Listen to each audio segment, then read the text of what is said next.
সবচেয়ে দুঃখের ব্যাপার হলো উপল 8-সি বিল্ডিংয়ে আমরা ছিলাম, সেখানে 8টা ফ্যামিলি বাস করত। আমরা 8টা ফ্যামিলি ছিলাম, ঠিক আছে। ওই বিল্ডিংয়ের 6টা ফ্যামিলি শহীদ হয়েছেন। একটা বিল্ডিংয়ের মধ্যে 6টা ফ্যামিলির 6 জন অফিসার সেই বিল্ডিংয়ে শহীদ হয়েছেন। যা অনেক কথা, হয়তো সবগুলা বলা যাবে না এখানে, কিন্তু এক পর্যায়ে যখন গোলাগুলি হচ্ছিল তখন ভীতু হয়ে ভিতরে বসেছিলাম। আমার হাজব্যান্ডের সঙ্গে একবার কথা হয়েছে, বলেছে এখানে বিডিআর সৈনিকরা অনেক গন্ডগোল করছে, তুমি বাচ্চাদেরকে নিয়ে সেভ করো। বলে আবারও ফোন দিয়েছি, বলে বারবার ফোন দিও না, ফোন ধরতে পারে না, বলে বিডিআর সৈনিকরা অনেক গন্ডগোল করছে, শুধু তুমি। এরপরে আমি আর তার সাথে ফোনে পাইনি। এক পর্যায়ে কিছুক্ষণ পরে যখন বাইরে অনেক গোলাগুলির আওয়াজ পড়ে, যখন বাইরে দরজা ঠাস ঠাস করে লাথি দিচ্ছিল বুট দিয়ে, তখন দরজাটা খুলতে বাধ্য হলাম। খুলেই বলে যে কই কই, এরকম করে চিৎকার করে উঠলো। সেদিন ঘটনাক্রমে আমার বাসায় কিছু গেস্ট ছিল, এবং এই যে গোলাগুলির সময় আমাদের বিল্ডিংয়েরই নিচের 2 অফিসারের ফ্যামিলি, ওই তারা ভাবিরা বাচ্চাদের ম্যাট্রিক পরীক্ষা ছিল, ওদের সাথে ওদের মা চলে গেছিল কিছু, আর বাসায় কিছু ভাবিদের ছেলে মেয়েরা ছিল, ওরা দৌড়ে আমার বাসায় চলে আসছিল, ইভেন ওদের সার্ভেন্ট সহ আমার বাসায় চলে আসছিল, এবং আমার বাসায় অনেক গেস্ট ছিল, আমরা সবাই একসাথে ছিলাম। তারপরে এক পর্যায়ে বাসার কার্নিশ থেকে শুরু করে সব দেখলো, এরপরে আমাদেরকে ওখান থেকে বললো বের হও বের হন বলে চিৎকার দিয়ে দিয়ে বের করে নিল। আমি তালা মারতে চাচ্ছিলাম, বলছে না তালা মারা লাগবে না, তালা মারা লাগবে না, বাসা খোলা থাক। এই বলে 2টা ভ্যান এসে আমাদেরকে তুলে নিল। কিন্তু সেখানে আমার বাসায় যারা ছিল, গেস্টও ছিল, আরও যারা ছিল, কিছু ইয়ং বয়সী টিনেজের মেয়েরাও ছিল আমার বাসার গেস্ট সহ।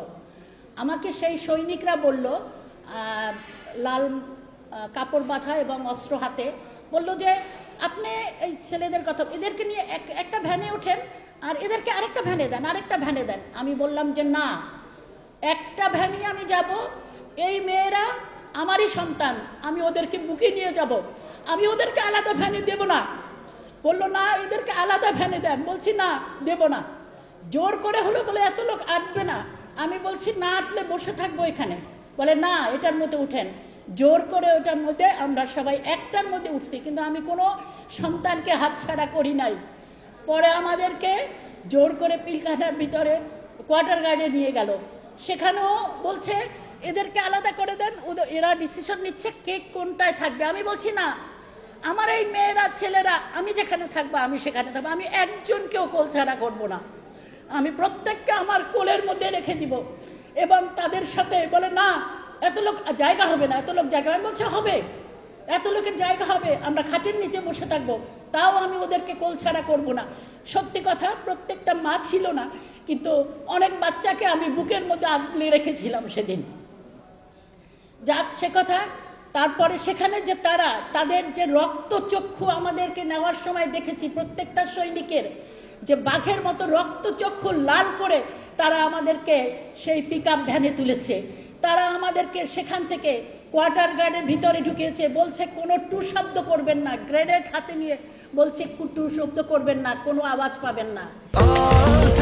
স্বাস্থ্যকর অল টাইম হানিকম, সব সময় all time healthy life. Even quarter guard থেকে যখন আমাদের এই বাচ্চারা 2 দিন ছিলাম, টয়লেটে যেতে চাইছে, বলছে যে দেন দেন দেন, আমাদের কাছে দেন, আমরা যাবো। বলছি না, প্রত্যেকটা বাচ্চাকে আমি মা হয়ে সেদিন ওদেরকে আমি টয়লেটে নিয়ে গেছি, কিন্তু আমি ওদের সৈনিকদের হাতে ছাড়ি নাই। বলছে আমাদের কাছে দেন, আমাদের কাছে দেন, ওরা টয়লেট চিনবে না। আমি বলছি না, চিনবে, আমি টয়লেট কোথায় আমি জিজ্ঞেস করে আমি যাব, কিন্তু আমি কাউকে বুক ছাড়া করি নাই সেদিন। আজকে সত্যি সবার কথা মনে হয় যে কি রক্তচক্ষু আমাদের বাচ্চাগুলো যে কি ভয় পেয়েছিল, আপনাদেরকে হয়তো প্রকাশ করতে পারবো না।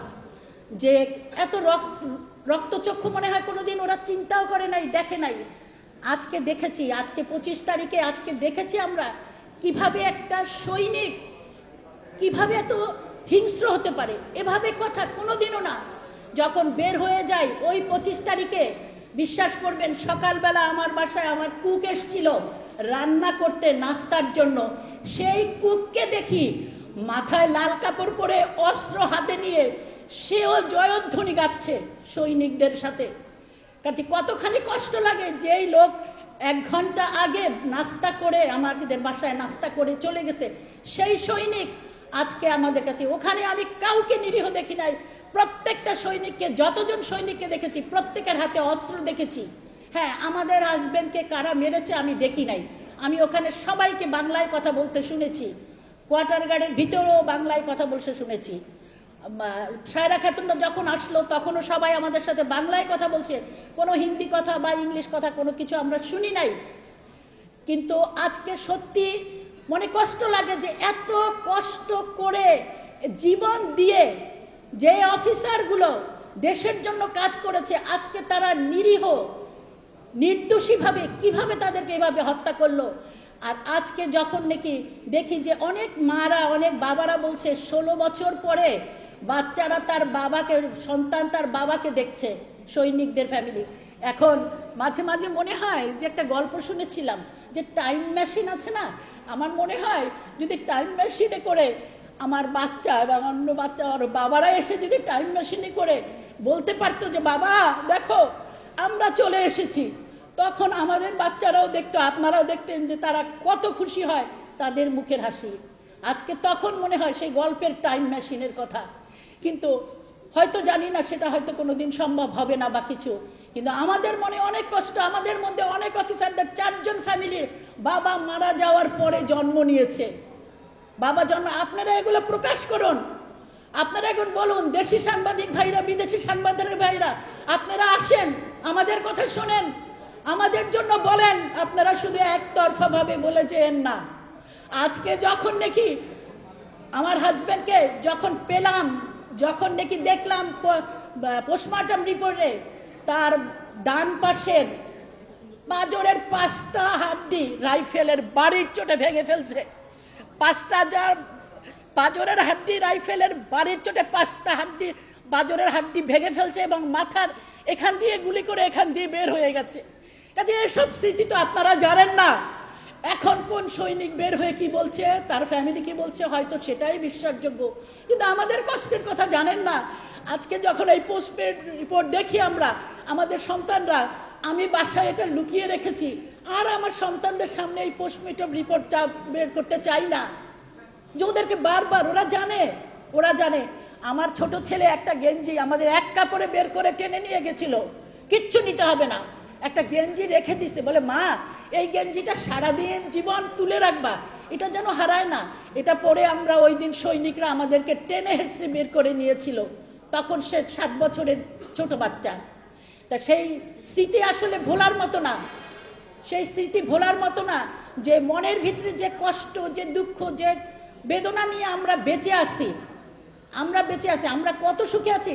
আজকে যদি যখন দেখি যে জেল থেকে সব সৈনিকরা বের হচ্ছে সুন্দর স্বাস্থ্য নিয়ে, আজকে আমাদের হাজবেন্ডের যদি ওই যদি আসতো, আমরাও বলতাম আমাদের কিচ্ছু লাগবে না, টাইম মেশিনে করে আমাদের হাজবেন্ডদের এনে দেন, আমার সন্তানের বাবাদেরকে এনে দেন, প্রতিদানে আমরা সবকিছু দিয়ে দিব, তবু আমাদের সন্তানদের বাবাকে এনে দেন, আমরা চাই না কোনো কিছু, আপনাদের কাছে অনুরোধ, আপনারা জেনে কথা বলুন, আমাদের বুকের দুঃখ বুঝতে চান।